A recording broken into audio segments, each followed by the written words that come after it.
Et que tout le monde dise: Père, nous te remercions pour cette nuit. Nous bénissons ton nom de nous avoir ramenés ensemble. Merci pour l'amour que tu as donné à ton peuple afin de venir à tout moment pour le développement des dirigeants. Nous demandons que notre arrivée ne soit pas en vain au nom de Jésus-Christ.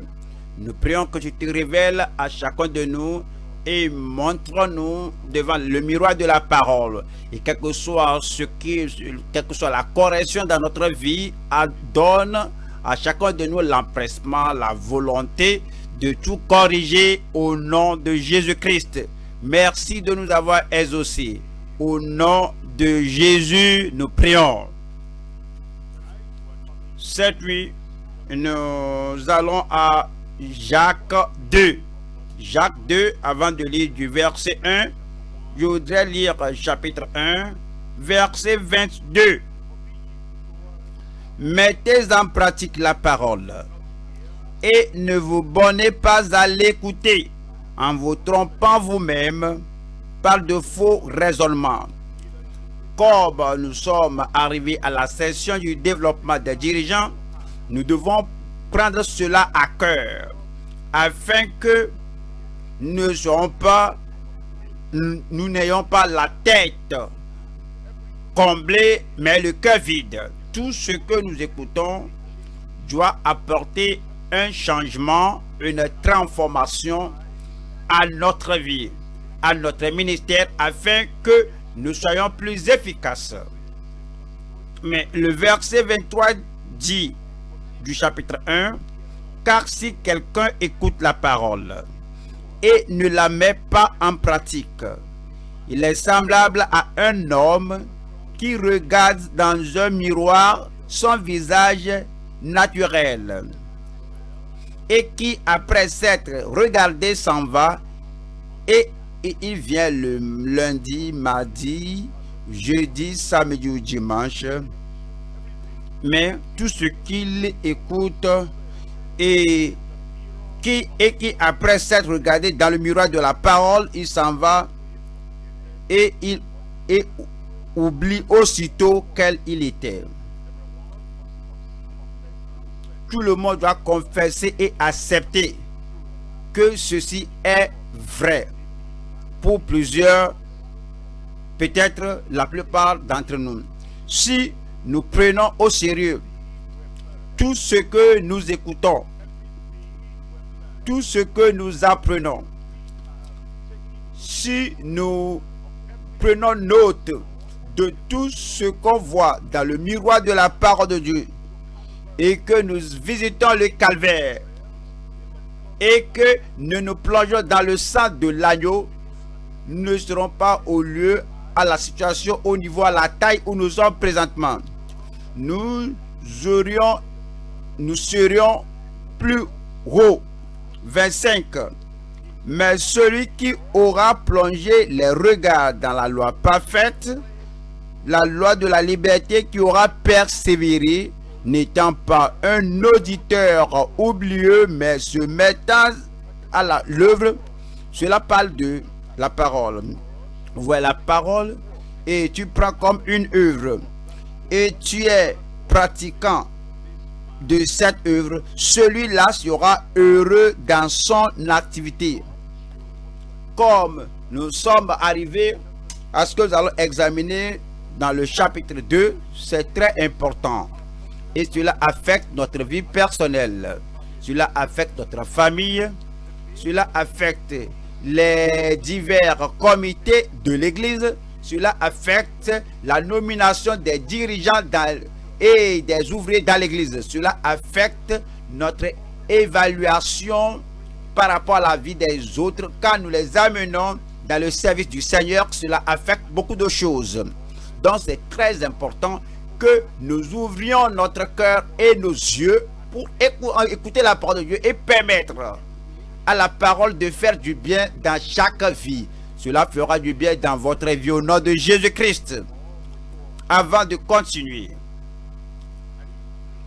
je dois vous faire comprendre que lorsque je prêche, je pourrais me moucher. Parfois, c'est comme ça. Parfois, c'est pas chaque fois qu'on est au sommet de la montagne. Et parfois, ce serait charnel pour quelqu'un de se moquer du pasteur lorsqu'il prêche. Peut-être je prêche et puis c'est arrivé que j'ai roté, tu rotes, je tousse, tu tousses, j'éternue, tu éternues. C'est comme il n'y a pas de respect. Peut-être j'ai ce défi et je suis ici, je vais ici, par là. Au lieu de lui donner excuse, au lieu de me donner des excuses, je vais me sacrifier et quelqu'un là se moque de mon sacrifice. Cela serait unique. Donc s'il vous plaît, comprenez que vous ne venez pas ici pour une démonstration ou pour un jeu. Vous venez, c'est parce que je donne tout, parce que je me suis consacré à vous. Je suis votre serviteur, je veux vous servir. Je prie que mon service soit bénéfique aujourd'hui au nom de Jésus-Christ et que l'Église dise Amen. Nous allons à Jacques, chapitre 2, verset 1.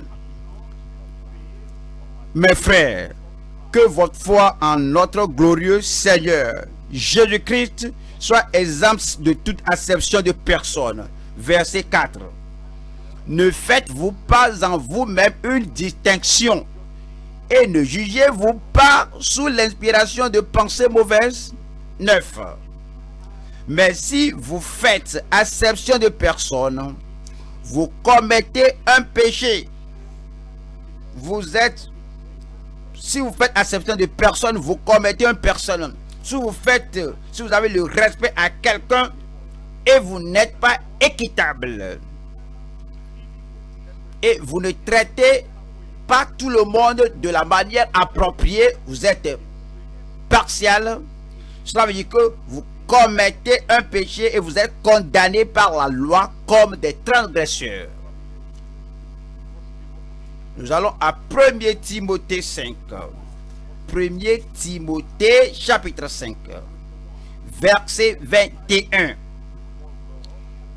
Je te conjure devant Dieu et devant Jésus-Christ et devant les anges élus d'observer ces choses sans prévention et de ne rien faire par faveur.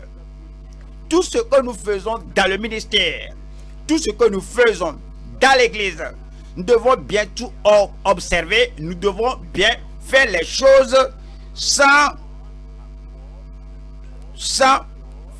prévention ou sans favoriser l'un ou préférer l'un à l'autre, sans rien faire par faveur.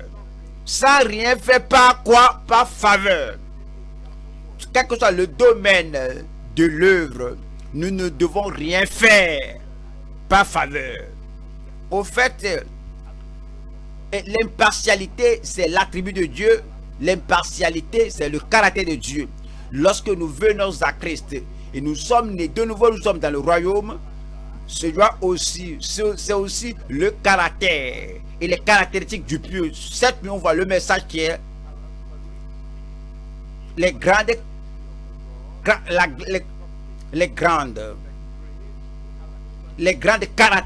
caractéristiques de l'impartialité de Dieu et du pieux. L'impartialité, c'est l'un des attributs de Dieu. Être impartial.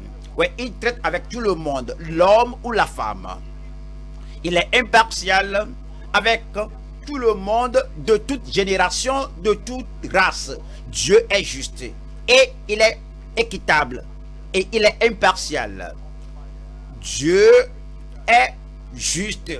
Il n'a pas de préjudice. Il ne dit pas que toi tu ne feras pas bien. Il ne dira pas que tout ce que tu fais, je vais te le pardonner. Même si tu ne te repens pas, je te mettrai à une place honorifique. Non, Dieu n'adultère, ne farcit pas le jugement. Il est impartial à traiter avec tout le monde. Ces conditions sont pour tout le monde. Il parle de repentance, repens-toi et crois l'évangile. Et user aussi de miséricorde, il fait cela à tout le monde. Il n'a pas de normes différentes par lesquelles il use de miséricorde ou accepter quelqu'un ou bien accepter quelqu'un est sa condition est la même avec l'autre personne. Sa condition de sanctifier est la même avec tout le monde. Et la condition d'aller au ciel est la même pour tout le monde. Que ce soit une personne élevée ou une personne ordinaire, que ce soit un riche ou un pauvre, que la personne soit illettrée ou un gros cadre bien instruite, Dieu a les mêmes normes pour tout le monde. Dieu nous appelle au service. Il ne dit pas que toi tu dois être sauvé, tu dois être sanctifié et toi tu n'es pas réellement sauvé, mais tu occupes un grand statut social. Alors si on te fait pasteur ou bien un assistant pasteur, tu vas attirer les gens à l'église. Oui, il peut le faire, oui, il le fera, mais il va attirer des gens comme lui-même. Et dès que tu mets la posture dans cette position, ils ne sont pas nés de nouveau, ils ne sont pas sauvés, ils ne se sont pas repentis, il n'y a pas de restitution, il n'y a pas de justice dans leur vie. Déjà, ils sont exaltés à cette position. S'ils demeurent comme ça, ils vont demeurer comme ça parce qu'ils s'engagent, ils se consacrent à l'église, aux dirigeants qui les a nommés. S'ils restent jusqu'à l'enlèvement ou jusqu'à la mort, ils pourraient ne pas aller au ciel. C'est pourquoi les gens qui viennent par eux pourraient être les mêmes têtes. C'est pourquoi si on voit la condition que Dieu utilise pour faire entrer quelqu'un dans le ministère, que ce soit riche ou pauvre, le même standard, que ce soit une personne très élevée ou un ordinaire moyen, les hommes d'autorité, c'est même standard, même autorité, même norme. Les gens qui dirigent ou bien les sujets, c'est le même standard, les mêmes normes pour tout le monde. Tout le monde doit se repentir. Chacun doit croire au Seigneur Jésus-Christ et chacun doit passer par la même porte petite, la porte resserrée qui mène au ciel, qui ne doit pas vous prendre, vous et vos péchés. L'un doit passer par la voie étroite qui mène au ciel. Donc, quand nous parlons de l'impartialité de Dieu, cela veut dire que nous présentons le même message à tous. Nous présentons la même vie à tous. Nous ne rabaissons pas le standard pour personne. La parole de Dieu est pour tout le monde. Cela veut dire donc, comme vous pensez à cette impartialité de Dieu, c'est très clair.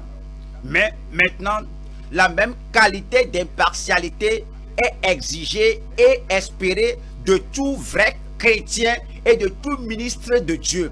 L'impartialité dans nos traitements avec les gens, la partialité dans nos relations avec les gens est condamnée devant Dieu et nous disqualifie devant lui et dans l'éternité. Le titre est les grandes caractéristiques de l'impartialité de Dieu et du pieux. Nous allons voir 3 points. Premier point, l'impartialité de notre Dieu immuable et créateur. Il est immuable, il est inchangeable, il est constant, il est le même à tout moment. L'impartialité de ce Dieu immuable et notre créateur. Deuxième point, la constance d'être inexcusable et talentueux dans l'église, autorité dans l'église, et les gens ont le don. C'est pourquoi on le met là-bas. Dieu ne met pas n'importe qui n'a pas de qualité, quelques talents, mais on voit que ces hommes-là, qui doivent être des hommes de Dieu, des hommes talentueux, qui sont inexcusables, parce que ils savent ce qu'on doit faire. Ils savent que voici le chemin, la voie pour aller au salut, voici la voie pour conduire les gens. Ils connaissent le message, mais la qualité, la qualification que Dieu exige pour amener quelqu'un au service de Dieu, ils savent cela. Ce que Dieu cherche, ce qu'il apprécie, ils connaissent cela. Mais ces gens sont inconstants à amener les gens dans le ministère. Peut-être, je vais vous encourager. Je ne veux pas vous laisser aller dans une autre église. et il est très important, il a beaucoup de talent, il peut faire ceci, il peut faire cela. Donc, si nous pouvons le clouer avec des activités, donc, il n'ira nulle part. Ça, c'est l'inconstance. Lorsque les autres viennent, on dit, si tu veux servir le Seigneur, si tu veux travailler, si tu veux être dans le ministère ici, dans le ministère ici, voici. Alors, tu mets le poids sur eux. Mais si certaines viennent, tu es sélectif à appliquer le standard de la parole de Dieu. L'inconstance des hommes inexcusables et talentueux. 3. L'intégrité des ministres incorruptibles et pieux. Il y a des ministres qui sont incorruptibles. Ils sont non compromettants. Ils sont fermes sur le standard de la parole de Dieu. Ils ont l'intégrité. Si vous avez l'intégrité, ils ont l'intégrité. Vous ne pouvez pas les suborner. Vous ne pouvez pas leur donner des dons. Vous ne pouvez pas les amener à mener une mauvaise vie. Vous ne pouvez pas leur donner ceci et cela. Vous ne pouvez pas les flatter. Vous ne pouvez pas les cajoler. Vous ne pouvez pas leur donner quelque chose pour les influencer vers vous. Contre le standard et les principes de la parole de Dieu. Ils sont pieux et incorruptibles. Ils ont l'intégrité. L'intégrité des ministres incorruptibles et pieux. Numéro 1, Dieu est impartial. Que quelqu'un me donne Amen. L'impartialité de notre Dieu immuable et notre Créateur. Ouais, de par toute la Bible, ouais, il y a beaucoup d'explications, mais vous allez voir que certaines références sont très claires ici. Deutéronome, chapitre 30, Deutéronome 10, 17. Car l'Éternel votre Dieu est le Dieu des dieux, le Seigneur des seigneurs, le Dieu grand, fort et terrible, qui ne fait point acception des personnes et qui ne reçoit point de présent. C'est un Dieu impartial. Deuxième Chronique 19. Deuxième Chronique 19. Je lis verset 7. Maintenant, que la crainte de l'Éternel soit sur vous.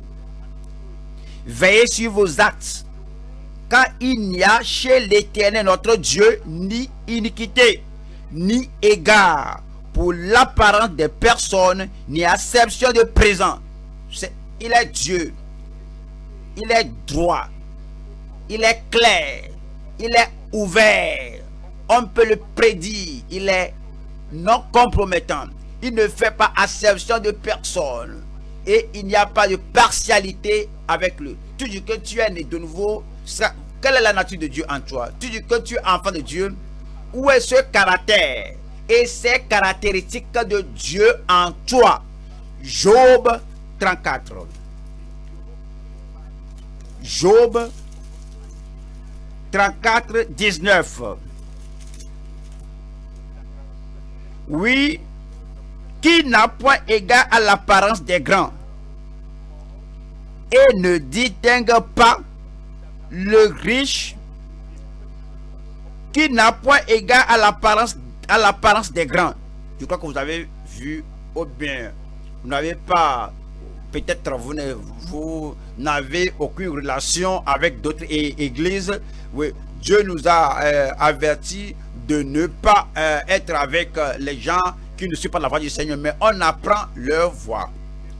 Et ouais, il y a des lieux où les grands viennent, il n'y a pas de repentance, il n'y a pas de salut, il n'y a pas de sainteté, il n'y a pas de restitution, il n'y a pas une pénétration pratique de changement de vie, mais tout le ministère et les ministres là, on leur donne de grands bureaux, on ne connaît pas leur vie, parce qu'ils amènent de grandes offrandes, peut-être, et ils sont exposés à de grands postes dans la société. Mais dans le cas de Dieu, il ne fait pas exception de grands.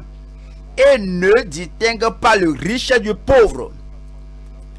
Tu es le pasteur local, tu dois être très prudent. Il y a les riches qui viennent là-bas et qui se présentent, qui chaque fois ils viennent, chaque fois ils viennent, il n'a rien à offrir.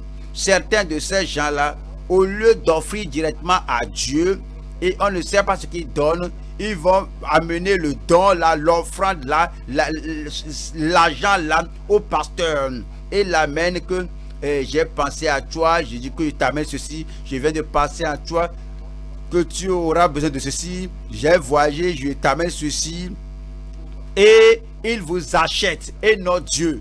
Si vous êtes comme ça, vous n'êtes pas comme Dieu, parce que c'est dit que Dieu ne distingue pas le riche du pauvre, parce que tous sont l'ouvrage de ses mains.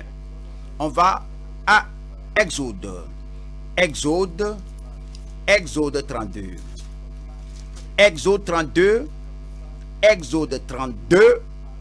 Exode 32, verset 33. L'Éternel dit à Moïse, voici le Seigneur lui-même, voici l'impartialité de Dieu. L'Éternel dit à Moïse, c'est celui qui a péché contre moi que j'effacerai de mon livre. Dieu a dit, je n'ai pas de divers types de discipline ou de châtiment que quiconque. Cela même a affecté Moïse après. Dieu lui a dit de parler au rocher et que l'eau en sorte. Pour les enfants d'Israël, au lieu de parler au rocher, il a frappé le rocher. Dieu pourrait lui dire que on va régler cela secrètement.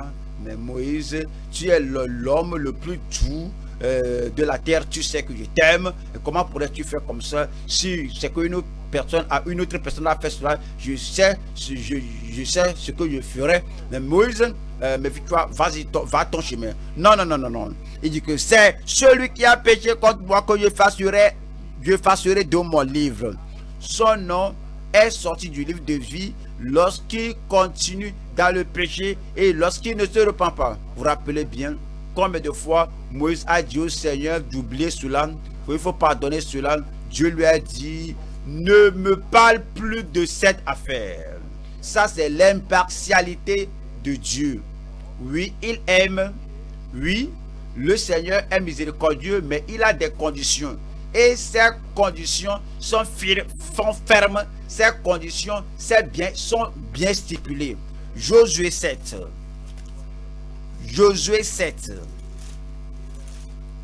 verset 1.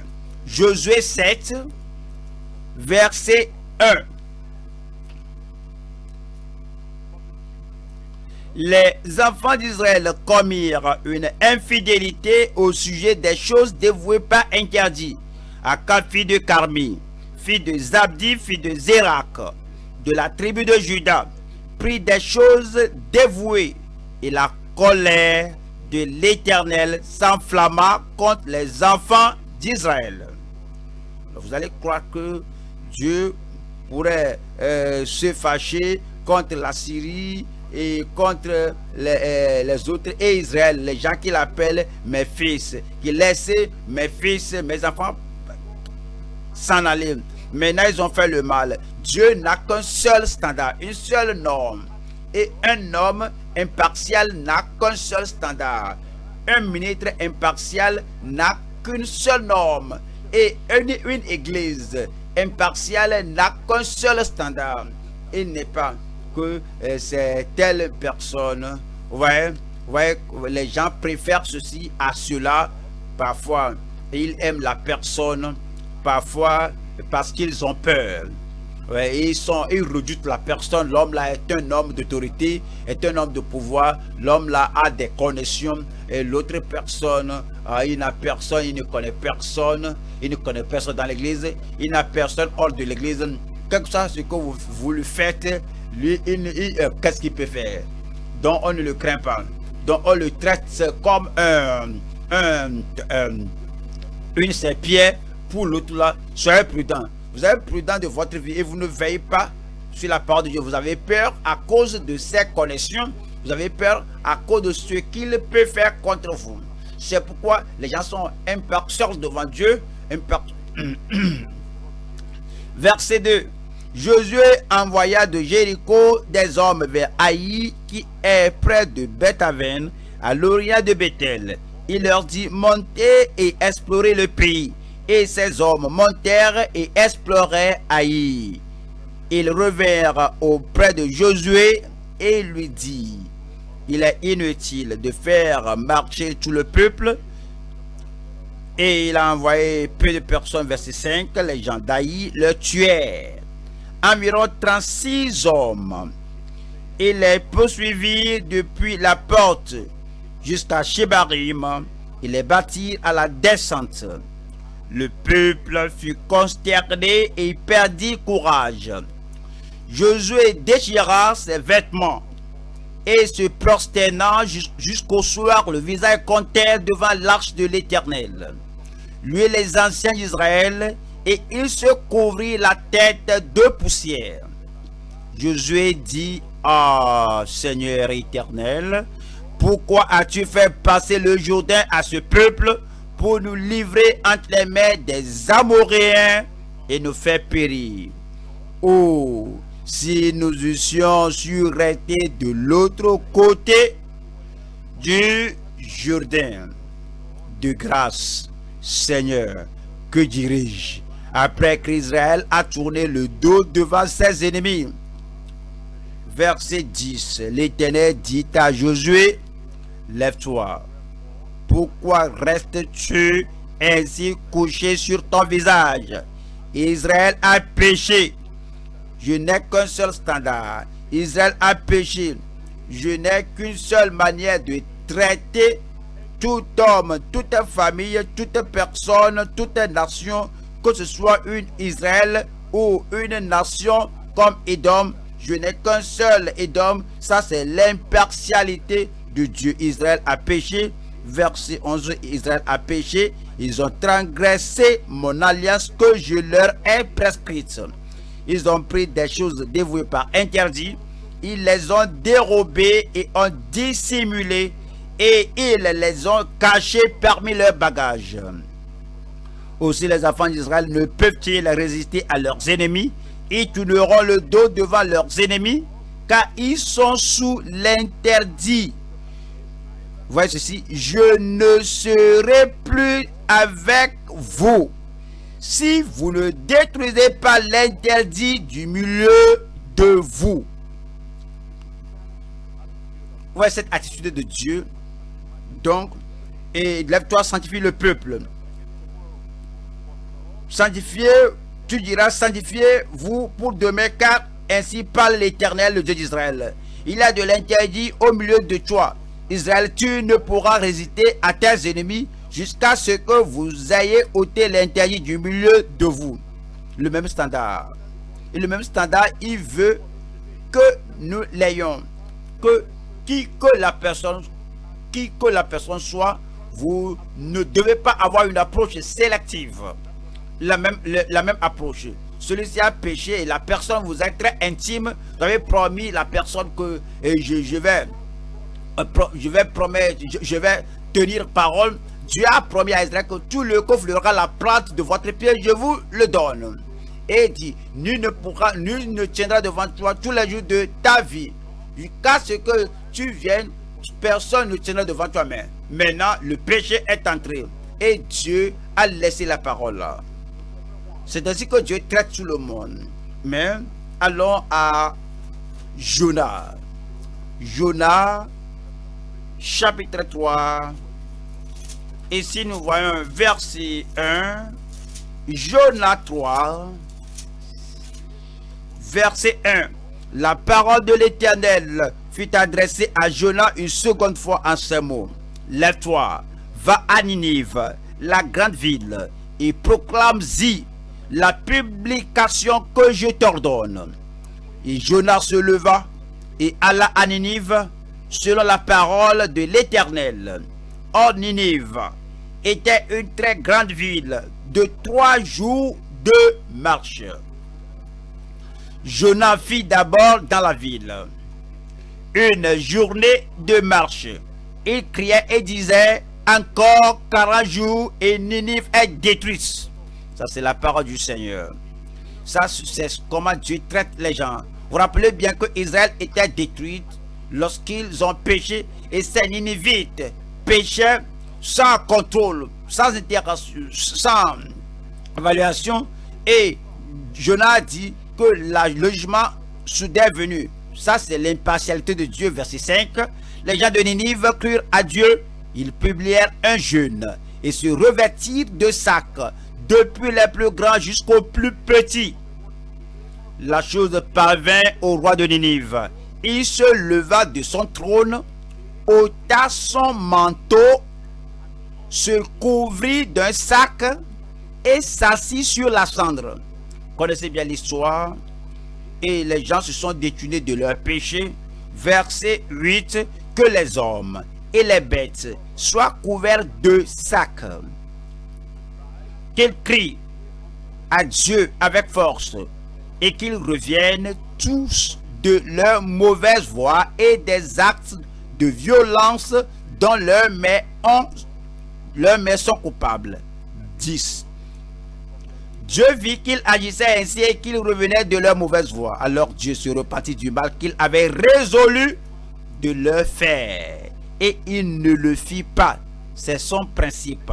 Lorsque vous repentez partout, que ce soit Ninive ou qui que soit la personne, ou bien Israël, ou bien que ce soit Grèce, que ce soit Rome, que ce soit Nigeria, Togo, Afrique, quel que soit le lieu, quiconque se repent, je pardonne. Ça, c'est l'impartialité de Dieu. On a vu le caractère inchangeable d'impartialité de Dieu démontré dans toutes ces références qu'on a lues. Cela nous donne la confiance dans ses promesses. Cela nous donne la confiance dans ses avertissements. Cela nous donne la confiance dans ses menaces. Ce Dieu est impartial.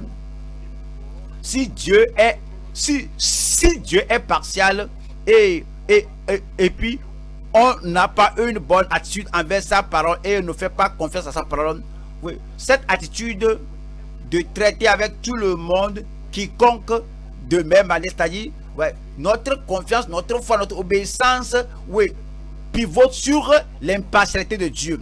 La crainte purificatrice de Dieu qui nous éloigne du péché est ancrée sur son impartialité. La raison pour laquelle on a la crainte de Dieu, c'est que nous savons que oui, Dieu n'a pas de favoris. Si nous allons à la mauvaise direction et que nous mettons la mer sur le tranchant de l'épée, nous serons coupés. C'est la crainte de Dieu, oui, qui est ancrée sur son impartialité, qui nous fait savoir que tout ce qu'il dit de faire, il le fera. Et on doit plutôt obéir à cette parole. Romains 10.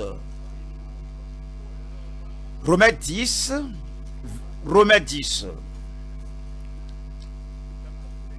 verset 12. Verset 12, Romains 10, verset 12 et verset 13. Il n'y a aucune différence, en effet, entre le juif et le grec. Vous voyez cela? Ça, c'est l'impartialité de Dieu. Il n'y a aucune différence entre, en effet, la façon dont il traite les juifs et la façon dont il traite les païens. Il n'y a pas de différence entre le grec et le juif et le grec, puisqu'ils ont tous un même Seigneur qui est riche pour tous ceux qui l'invoquent. Car quiconque invoquera, car quiconque du juif, quiconque du grec, car quiconque du monde païen, car quiconque invoquera le nom du Seigneur sera sauvé. Romains 11. On voit l'impartialité de notre Dieu immuable et créateur. Romains 11, verset 22. Considère donc la bonté et la sévérité de Dieu. Sévérité envers ceux qui sont tombés. Et bonté de Dieu envers toi si tu demeures ferme dans cette bonté. Autrement, tu seras aussi retranché. Tu n'es pas un favori parce que voici qui tu es dans l'église, voici la position que tu détiens dans l'église. Tu n'es pas un favori. Tu es ici et tu tiens ferme à cause de sa bonté, parce que tu t'es repenti, parce que tu crois au Seigneur Jésus-Christ, parce que tu veux mener une nouveauté de vie. Et voici la bonté de Dieu d'une autre main, la sévérité d'autre part. Si le juif pêche, Dieu l'abandonne. Dieu n'a qu'un seul principe. Verset 23 dit: eux d'eux-mêmes, pensez-y, eux d'eux-mêmes, s'ils ne persistent pas dans l'incrédulité, ils seront hantés, car Dieu est puissant pour les hanter de nouveau. Cela nous fait dire l'impartialité de Dieu. Deuxième point, l'inconstance des hommes inexcusables et talentueux. Nous allons prendre un homme pour illustrer les autres hommes talentueux. Cet homme que nous allons prendre est David. Et nous allons voir qu'il connaissait la loi de Dieu. Il devait, en tant que roi en Israël, il devait connaître la loi de Dieu. Il connaissait la loi. Voyons Lévitique 19. Et voyons la loi de Dieu. La façon dont le roi David devait agir. La façon dont le roi David devait être impartial constamment. Que ce soit pour que cela affecte son fils Absalom, que cela affecte Amnon, ou que cela affecte un intime, le même standard. C'est ce que Dieu appliquera si tout est laissé entre la main de Dieu. Dieu espérait que David aurait la même attitude. Lévitique 19, verset 15. Tu ne commettras point d'iniquité dans tes jugements. Tu n'auras point égard à la personne du pauvre. Et tu ne favoriseras point la personne du grand. Mais tu jugeras ton prochain selon la justice. Le même standard. Voici un pasteur de groupe. Il a des pasteurs sous lui, des pasteurs de district. Disons A, B, C, D, E, F, G, H. Et un pasteur sous ce pasteur de groupe a fait quelque chose. Et le pasteur de groupe a dit, voici, j'ai appris que je suis désolé, c'est arrivé, et tu comprends, ceci n'est pas bon. Ça, tu rabaisses le standard, tu comprends. Notre devise dans l'église, que combattre pour la foi qui a été transmise au sein une fois pour toutes. Et tu n'as pas fait ça, mets-toi de côté et prie pour un certain moment. Maintenant, B, un autre pasteur dans le même groupe, a fait exactement la même chose, mais pire, quelque chose de pire en poids. Dans le même pasteur de groupe qui a dit à D, va t'asseoir, va prier, mais il a appelé B, comme il a appelé B, que rappelle-vous ma B maintenant. B est un haut cadre, c'est un homme qui est sauvé, qui vient dans notre église, et il est devenu pasteur de groupe, et étant de l'angle des riches, le pasteur l'a appelé. Le pasteur de groupe ne peut même pas regarder son visage, il regarde en bas, et quand il dit à monsieur, c'est le pasteur sous lui, on peut le dire. Déjà, il l'appelle déjà monsieur, que j'ai appris que, avant de finir, oui, quelque chose que tu as appris, c'est arrivé, c'est arrivé.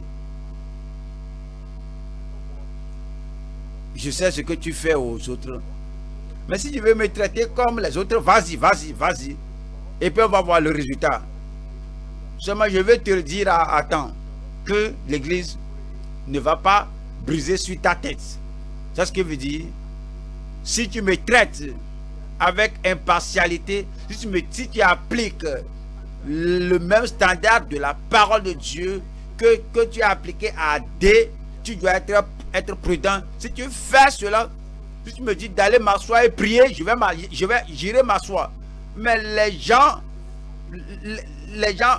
vont te quitter et la concentration et la focalisation sera sur moi et l'église sera brisée à cause de cela.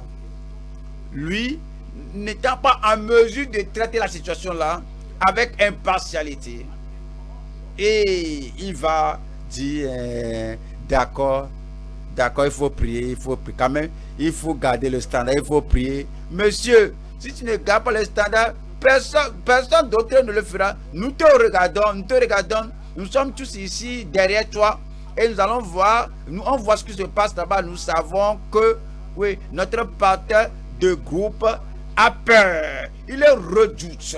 Et les gens qui ne peuvent pas sinon contrôler, vous ne traitez pas la parole de Dieu selon l'impartialité comme Dieu l'exige. Donc, vous voyez, le commandement est là. Je vais à Deutéronome. Deutéronome, chapitre 1. Verset 17 dit: vous n'aurez point égard à l'apparence des personnes dans vos jugements. C'est la loi de Dieu, c'est l'impartialité de caractère qu'il veut, qu'il exige de toute personne qui détient une position ou l'opportunité de servir dans l'église. Vous n'aurez point égard à l'apparence des personnes dans vos jugements. Vous écouterez le petit comme le grand. Vous ne craindrez aucun homme. Vous voyez cela? Vous devez souligner cela dans votre Bible. Vous n'aurez pas peur. Je ne craindrai personne. Pensez à cela maintenant. Qu'est-ce que vous allez faire? On va te jeter dans le fleuve Nil. On ne peut pas le faire aujourd'hui. Ils vont t'envoyer dans une fournaise ardente. Personne ne peut le faire aujourd'hui. Ou bien, ils vont tuer tous les enfants avec l'épée parce qu'ils te cherchent toi seul. Personne ne peut le faire aujourd'hui. Ou bien, ils vont te jeter dans le puits comme c'est fait à Jérémie. Personne ne peut te le faire aujourd'hui. Qu'est-ce qu'ils vont te faire aujourd'hui? Ils vont seulement te négliger, te rejeter, ou bien te lorgner, te choisir, te déprécier, te dénigrer, te ridiculiser, ou bien, même s'il te faut frapper, c'est rien. C'est que vous allez tenir et vous allez prendre votre position disant que voici la parole du Seigneur. Vous êtes commissionné et mandaté par Dieu et non par un homme. À cause de cela, la crainte de l'homme n'aura pas un effet qui vous contrôle dans le cœur. C'est dit que vous n'aurez point égard à l'apparence des personnes dans vos jugements. Vous écouterez le petit comme le grand. Vous ne craindrez aucun homme, car c'est Dieu qui rend la justice. Et lorsque vous trouverez une chose trop difficile, vous la porterez devant moi pour que je l'entende.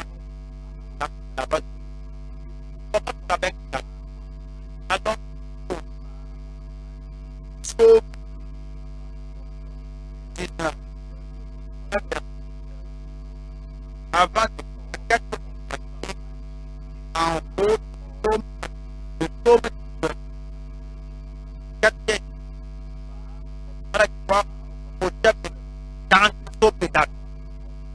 le verset 8. La loi de David est parfaite. Elle restaure l'âme. Le témoignage de l'Éternel est véritable.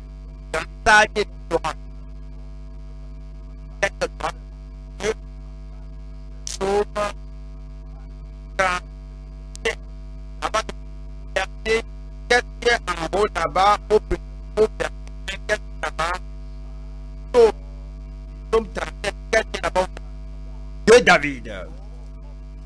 De David. Et verset 31 dit, la loi de son Dieu est dans son cœur. C'est pas de temps. 40. Avant de dire le verset, à qui de psaume, au chef des chantres, David, psaume. Verset 9. Je veux faire ta volonté, mon Dieu, et ta loi est au fond de mon cœur. C'est pourquoi il est inexcusable. Un homme talentueux, un roi talentueux, connaissait la loi et cette loi est dans mon cœur. Psaume 101. Avant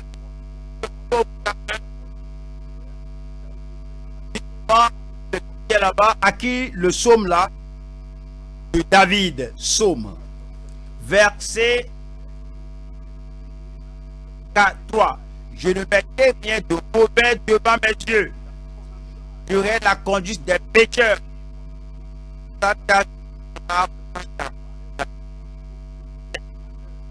Celui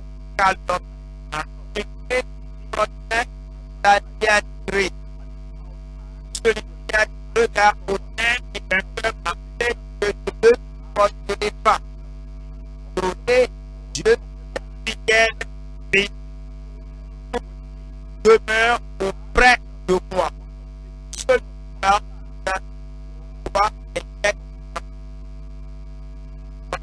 n'étant pas qualifié, Absalom n'étant pas qualifié, Achitophel n'étant pas qualifié, et beaucoup de personnes qui entouraient David n'étant pas qualifiées de tout ce qu'il a dit ici, que celui qui a des temps, que je les regarde sur les fidèles du pays pour qu'ils demeurent auprès de moi. Celui qui marche dans une voie intégrée sera mon serviteur. C'est David.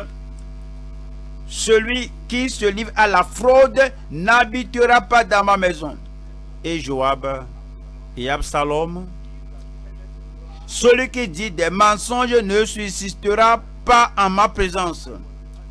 Chaque matin, j'anéantirai tous les méchants du pays, afin d'exterminer de la ville de l'Éternel tous ceux qui commettent l'iniquité. Voici cela, comme on voit David, un homme talentueux, un roi talentueux, un ministre favorisé. Quand on voit ce qu'il dit du méchant, ce qu'il dit des pécheurs, ce qu'il dit de la loi de Dieu, il dit que cette loi de Dieu est dans mon cœur. Et une partie de cette loi, c'est que on ne doit pas faire acception de personne. Voyons maintenant deuxième Samuel 19 verset 13. 2 Samuel 19 verset 13. Vous direz aussi à Amasa: n'es-tu pas mon os et ma chair? Que Dieu me traite dans toute sa rigueur. Si tu ne deviens pas devant moi pour toujours chef de l'armée à la place de Joab. Il y a deux personnes ici. Il y a Joab qui était son chef de l'armée, le chef de l'armée. Mais plusieurs, c'est le commandant de l'armée. Plusieurs ne comprennent pas que ici, David s'est oublié ici, et David était partial ici, qui va donner la place à Amasa. Oui, toi, ouais, toi vous ne connaissez pas Joab, c'est pourquoi vous pensez comme ça. 14. David fléchit le cœur de tous ceux de Juda, comme s'ils n'eussent été qu'un seul homme, Amasa. Et il envoyait dire au roi: reviens, toi et tous tes serviteurs. Le roi revint et arriva jusqu'au Jourdain. Et Juda se rendit à Gilgal afin d'aller à la rencontre du roi et de lui faire passer le Jourdain. actuellement, c'était l'habileté d'Amasa. Mais regardez ce Joab. Ouais, 2e Samuel, chapitre 3, verset 28. 2e Samuel, chapitre 3, verset 28. David l'a pris ensuite et il dit: je suis à jamais innocent devant l'Éternel du sang d'Abner, fils de Ner, et mon royaume l'est aussi. Que ce sang retombe sur Joab et sur toute la maison de son père, qu'il y ait toujours quelqu'un dans la maison de Joab qui soit atteint d'un flux ou de la lèpre, ou qui s'appuie sur un bâton, ou qui tombe par l'épée, ou qui manque de pain. Ce qui est arrivé, c'est que Joab a tué une personne innocente, une personne plus juste que lui, dans le chapitre 3. David savait que cette personne ne devait pas être en sa présence, mais il ne pouvait pas le traiter. Il ne pouvait pas le traiter. C'est pourquoi Joab était resté comme ça à tout moment. Verset 39 du même chapitre. Je suis encore faible.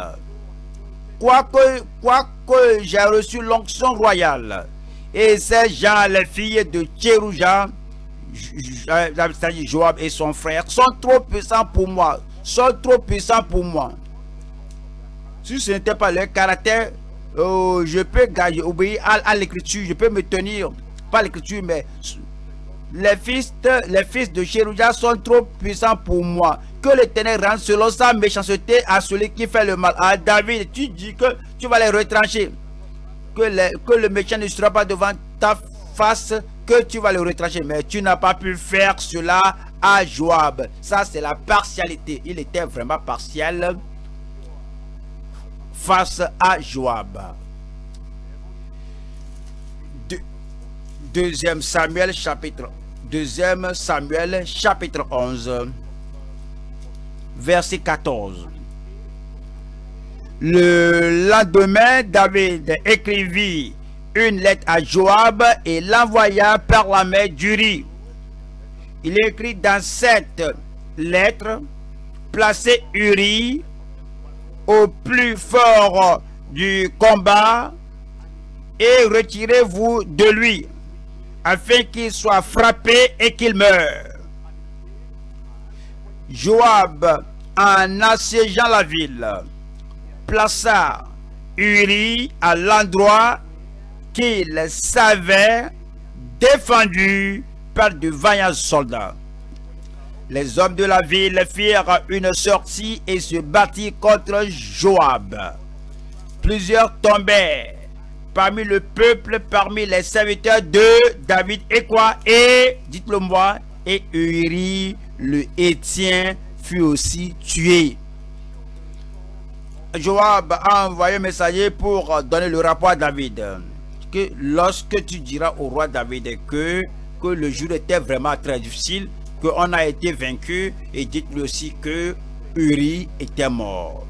Et lorsque le messager a dit cela, David a dit que oui, vous savez, oui, l'épée détruit ceci et cela, ça peut arriver à tout moment. Va encourager Joab de ne pas s'en faire.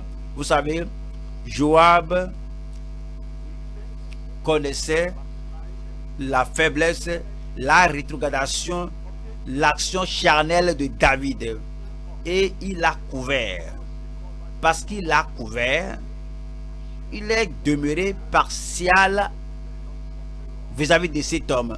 Vous faites quelque chose de mauvais, vous ne voulez pas converser publiquement, vous ne voulez pas rendre votre voix juste, que voici l'homme là qui marche avec toi, il connaît ton péché, il connaît ton mal, il connaît ce que tu as mis sous le couvert. Si tu veux appliquer la parole de Dieu à cet homme et à l'autre personne, quand cela s'agit de lui, tu regardes l'autre, tu dis que tu veux me toucher. Rappelle-toi j'ai le secret, je détiens le secret. Je suis le seul. Tu m'as envoyé tuer telle personne. Je l'ai fait pour toi.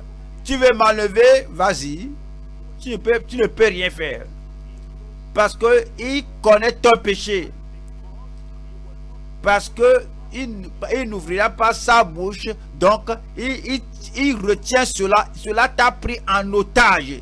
C'est pourquoi les gens, tu ne peux pas arrêter de façon impartiale sur la parole de Dieu. Je prie que tu tiennes ferme. Je tiendrai ferme. Chapitre 13, 38. Chapitre 13, verset 38. Absalom resta 3 ans à Geshur, où il était allé après avoir pris la fuite. Absalom a tué son frère, son demi-frère, parce que son demi-frère a déshonoré sa soeur. David l'ayant appris dans l'Ancien Testament, la loi est très claire, ce qu'on doit faire à quelqu'un qui a tué une personne. Ouais. Et il s'est enfui, il est allé exiler quelque part 3 ans. Oui, très bon. Mais la main du Seigneur n'est pas longue pour la loi, la main de la loi n'est pas assez longue pour l'attraper là-bas. Mais de retour 39, le roi David cessa de poursuivre Absalom, le meurtrier. Ouais, il y a cette affection, cette mauvaise affection. Je t'aime, je t'aime, je t'aime. Voici ce que tu as fait. Voici comment la personne a détruit des vies. Voici comment les gens là envoient des gens en enfer prématurément. Mais je les aime, je les aime, je les aime. Et car il était consolé de la mort d'Amnon. Et nous allons au chapitre 15, verset 1. Chapitre 15, 1. Après cela, Absalom se procura un char et des chevaux et 50 hommes qui couraient devant lui. Il se levait de bon matin et se tenait au bord du chemin de la porte. Et chaque fois qu'un homme ayant une contestation se rendait vers le roi pour obtenir un jugement, Absalom l'appelait et disait: de quelle ville es-tu? Lorsqu'il avait répondu: je suis d'une telle tribu d'Israël. Verset 5. Et quand quelqu'un s'approchait pour se prosterner devant lui, il lui tendait la main, le saisissait et l'embrassait. Absalom agissait ainsi à l'égard de tous ceux d'Israël qui se rendaient vers le roi pour demander justice. Et Absalom gagnait le cœur des gens d'Israël. Il est allé au-delà de voler l'argent.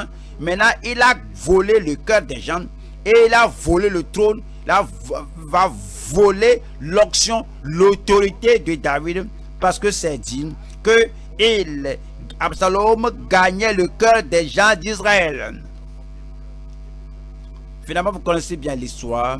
Il a fait et finalement il a fui à cause de la compromission. Si on a traité Absalom selon la loi sans partialité, tout ce qui était arrivé après n'aurait pas arrivé, ne serait pas arrivé, mais parce qu'il n'était pas partiel, il n'était pas impartial, et vraiment il est très inconstant.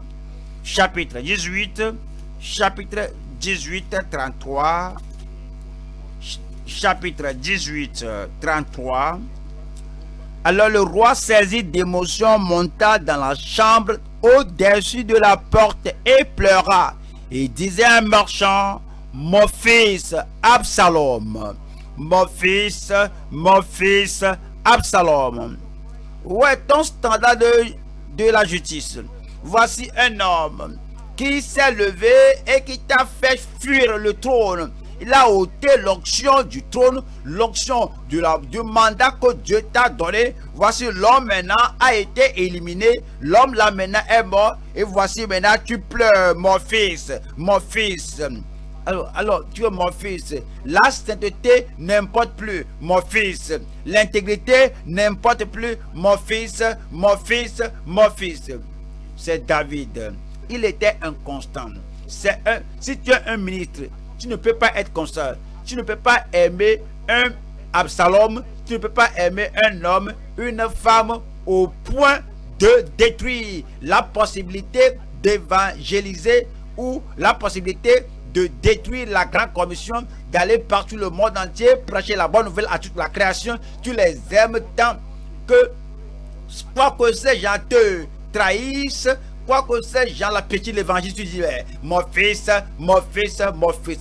Je prie que Dieu nous rende constants au nom de Jésus-Christ. J'attends votre Amen. Voyons quelque chose ici. Premier roi 2. David était sur le point de quitter le monde. Il était sur le point de quitter le trône, céder le trône à une autre personne, Salomon. Voyez ce qu'il lui avait dit. Premier roi 2, verset 5. Tu sais ce que m'a fait, il parlait à Salomon. Tu sais ce que m'a fait Joab, fils de Tcherudjan, ce qu'il a fait à 2 chefs de l'armée d'Israël. J'avais peur de lui, je ne peux pas le traiter. À Abner, fils de Ner, et à Amasa, fils de Jéter. Je ne peux pas le traiter. Il les a tués. Il a versé pendant la paix le sang de la guerre. Et il a mis le sang de la guerre sur la ceinture qu'il avait au rein et sur la chaussure qu'il avait au pied. Verset 6. Quelqu'un là-bas, aidez-moi, criez, lisez 1, 2, 3. Tu agiras selon ta sagesse et tu ne laisseras pas ses cheveux blancs descendre en paix dans le séjour des morts. Tu sais ce qu'il faut faire. Tu n'as pas pu le faire.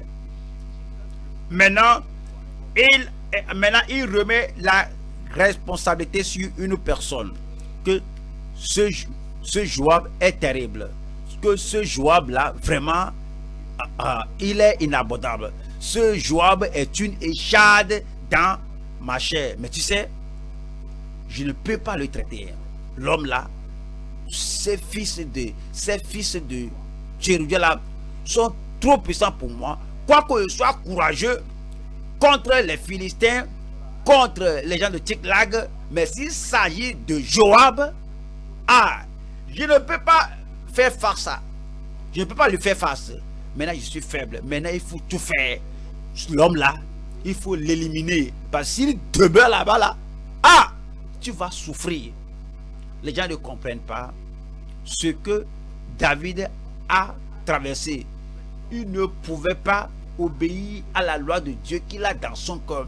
Maintenant, dans le Nouveau Testament, sauvé, sanctifié, rempli, investi du pouvoir du Saint-Esprit, tout ce que le Seigneur veut que vous fassiez, vous le ferez au nom de Jésus-Christ.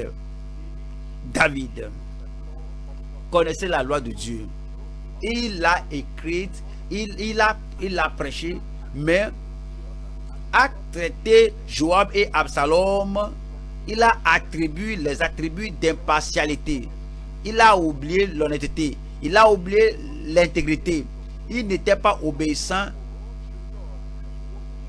Il n'était pas obéissant à Dieu, ni fidèle à Dieu. Il n'était pas constant. Il compromettait et il était injuste. Pourquoi? Tout d'abord, la crainte des hommes. Si vous avez la crainte des hommes, vous ne pouvez pas être impartial. La crainte de l'homme va fléchir votre conscience. 2. Une mauvaise affection. Il a une mauvaise affection pour Absalom. Quoique Absalom ait fait ce qu'il ne devait pas faire, il n'a pas pu le traiter. 3. C'est un avantage personnel. Je dois bien calculer. Si j'enlève Joab de là, alors je m'exposerai. Parce que il est mon bras droit qui m'a aidé à tuer Uri afin de couvrir l'adultère. Une fois que c'est couvert et que l'homme est resté là-bas, si je le touche, je m'exposerai. À cause d'un avantage personnel, il n'avait pas pu faire usage de cette impartialité, que cela ne soit pas vous quatre, c'est à cause de l'intimidation.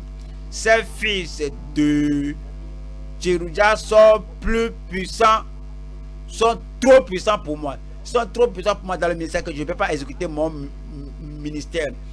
Qui est trop puissant pour vous dans la voie que le Seigneur a mis devant toi, que vous ne pouvez pas faire tout ce à quoi Dieu vous a appelé, que la chose soit faite. C'est la personne là qui vous intimide, qui vous fait ne pas agir de façon impartiale. 5.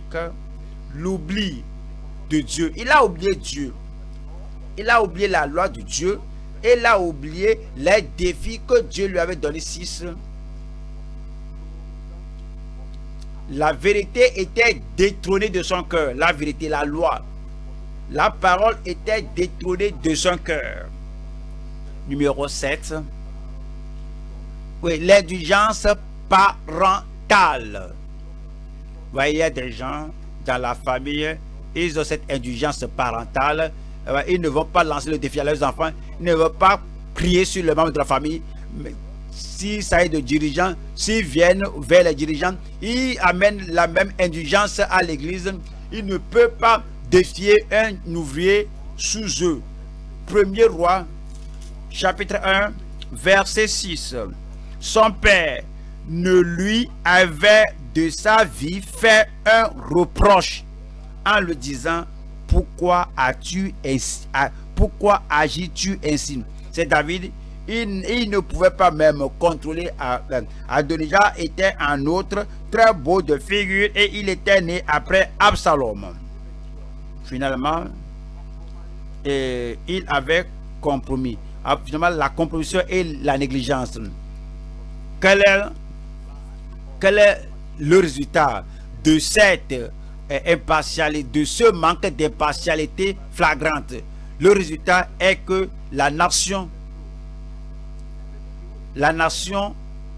n'aura pas la vérité. La vérité tombe par terre et finalement la nation oubliera Dieu. Psaume 144. Psaume 144, vous allez voir. À qui de psaume là? C'est de David. C'est à David. C'est le psaume de David. À qui le psaume? Ouvrez votre Bible. Ouais, vos montres bracelets font votre attraction. Est-ce que vous êtes là? Ouvrez votre Bible. Psaume 144. Est-ce que vous êtes déjà là? Vous êtes? À qui le psaume là? C'est le psaume de David. Verset 7. Étends tes mains d'en haut.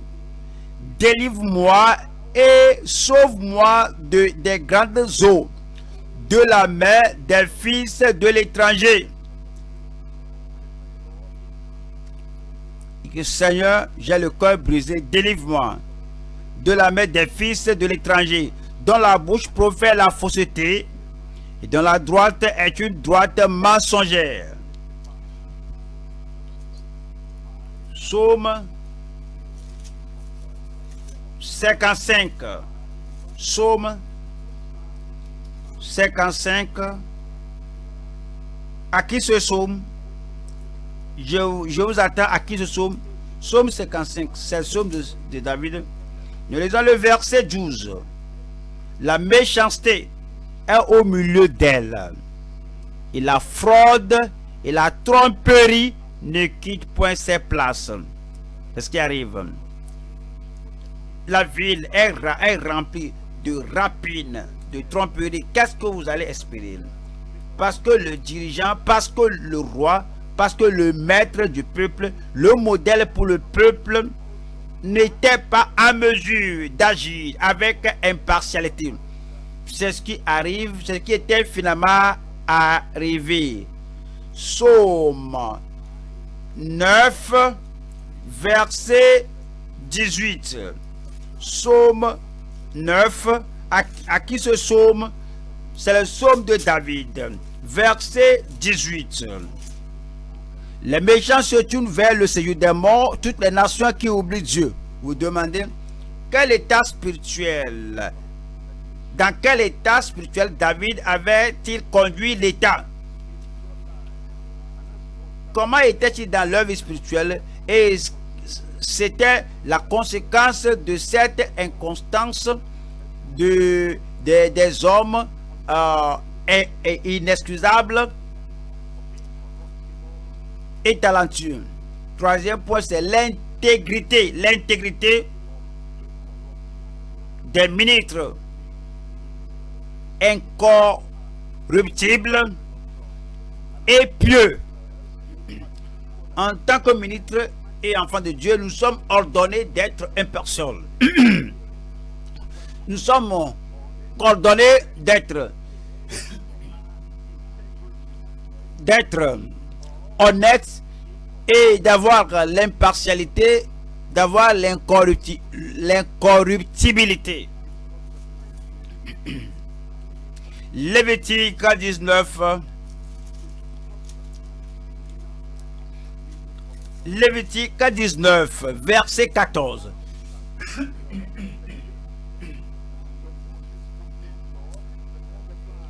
Tu ne maudiras point un sourd et tu ne mettras devant un aveugle rien qui puisse le faire tomber, car tu auras la crainte de l'Éternel. Je suis l'Éternel. Tu ne commettras point l'iniquité, tu ne commettras point d'iniquité dans tes jugements, tu n'auras point égard à la personne du pauvre et tu ne favoriseras point la personne du grand, mais tu jugeras ton prochain selon la justice. Il veut que nous ayons l'intégrité. Deutéronome 1. Deutéronome 1.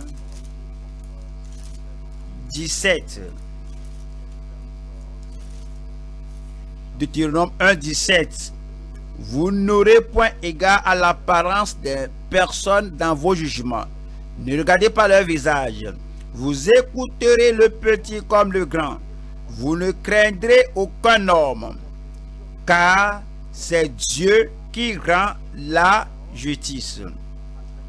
Et lorsque vous trouverez une cause trop difficile, faut pas remettre la responsabilité à une autre personne, et lorsque vous trouverez une cause trop difficile, vous l'apporterez devant moi pour que je l'entende.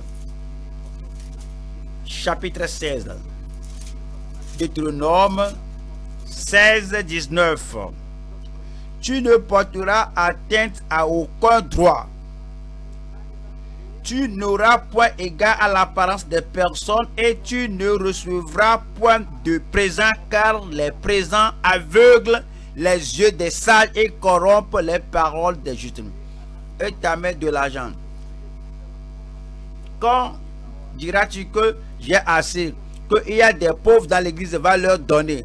Chaque fois tu reçois, car les présents aveuglent les yeux des sages et corrompent les paroles des justes. Verset 20. Tu suivras ponctuellement la justice, afin que tu vives et que tu possèdes le pays que l'Éternel ton Dieu te donne. Deutéronome 25. Deutéronome 25, verset 1. Lorsque les hommes ayant entre eux une querelle se présenteront en justice pour être jugés, on absoudra l'innocent et l'on condamnera le coupable. On absoudra l'innocent. On absoudra l'innocent et l'on condamnera l'innocent. Job 13. Job 13, verset 10. Certainement, il vous condamnera si vous n'agissez en secret que par égard pour sa personne.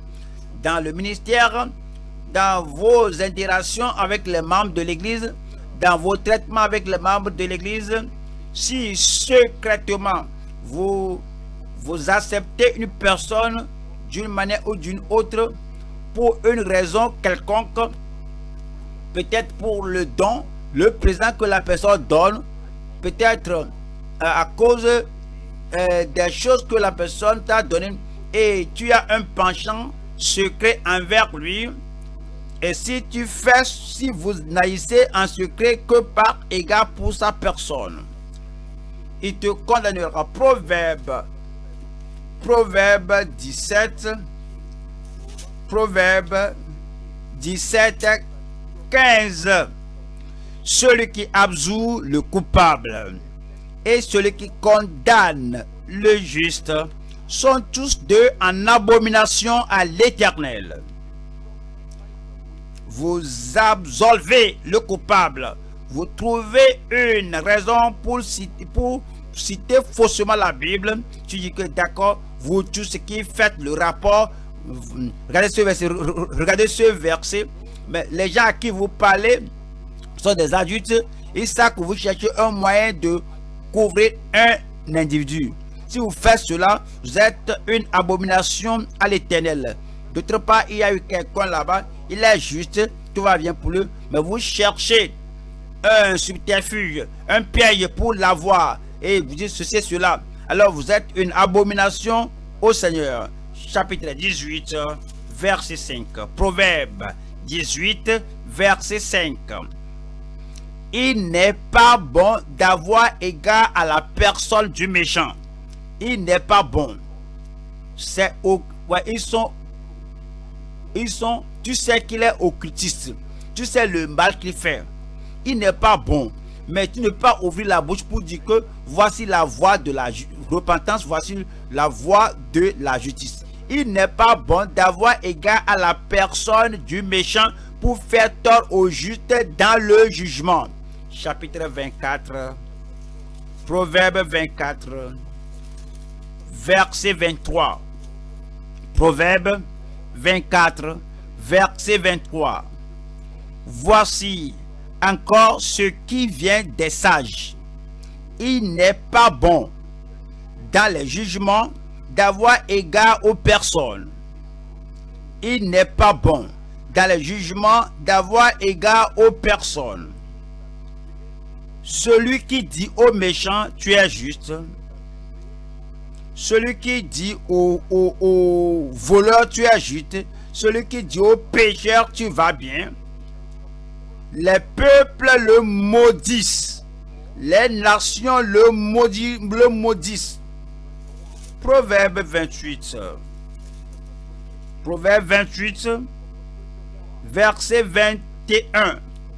Il n'est pas bon d'avoir égard aux personnes. Il n'est pas bon. Tu es ministre, tu es pasteur, tu es prédicateur, tu es dirigeant. Il n'est pas bon d'avoir égard aux personnes. Et pour un morceau de pain, un homme se livre au péché. Il cherche quelque chose comme un présent. Quand on donne un morceau de pain, on peut le racheter et on peut le rendre un homme impartial. Tous les enfants de Dieu, tous les hommes de Dieu sont ordonnés d'embrasser l'impartialité, d'être honnêtes. Le Seigneur nous a ordonné d'être intègres. Il nous a ordonné d'être juste et d'être droit. Lorsque vous êtes injuste, vous allez aimer l'injustice à tout moment et partout. Agir avec intégrité et avec impartialité, avec honnêteté, avec transparence dans toutes les situations et dans toutes les relations exige ceci: la conviction. 2. Cela exige le courage. 3. Cela exige la consécration. 4. Il faut la conscience. La conscience. Une personne qui n'a pas de conscience, celui qui piétine sa conscience ne peut pas avoir l'intégrité ou l'impartialité. Mais comme nous allons au Seigneur aujourd'hui, nous avons besoin de la conviction, une profonde conviction et une conviction approfondie, que rien ne nous pousse. Nous savons que voici le chemin et nous allons y marcher. La conviction, une conviction approfondie. Il y a le courage qui ose, qui peut dire, qui peut faire face à Joab, disant: Joab, tu sais, tu es dur, tu es difficile, mais tu fais cela à ton détriment. Ceci est mauvais. Au lieu de le laisser à Salomon à traiter, alors le courage dois être là tu dois oser et tu seras impartial au nom de Jésus-Christ. 3. La consécration au quotidien. Tu dis Seigneur, merci aujourd'hui, tu m'as amené au ministère. Merci Seigneur parce que tu m'as donné le ministère et chaque jour je me sacrifie, je me mets à nouveau, je mets tout sur l'autel. La consécration au quotidien. 4. La conscience. Une conscience qui discerne. Vous discernez ce qui est demandé par la loi de Dieu. Vous devez être impartial. Et vous discernez que si ceci est partial, vous avez agi avec partialité, vous voyez ce qu'il faut faire. Vous allez aller faire cela et l'œuvre va prospérer dans votre main. L'œuvre là va croître, va réussir dans votre main. Vous allez faire cela avec sincérité. Vous allez faire l'œuvre avec sincérité. Vous allez faire l'œuvre avec intégrité. Par-dessus tous, vous allez faire cela avec impartialité. Cette nuit, nous allons réellement prier. Nous allons vraiment prier pour que le Seigneur fasse de nous un autre homme, une autre femme, et vous serez forts pour l'œuvre de Dieu. Pourquoi ne pas vous lever et dire Seigneur, fais ceci en moi et aide-moi afin que je fasse toutes choses sans partialité. Ouvrez la bouche et priez devant le Seigneur.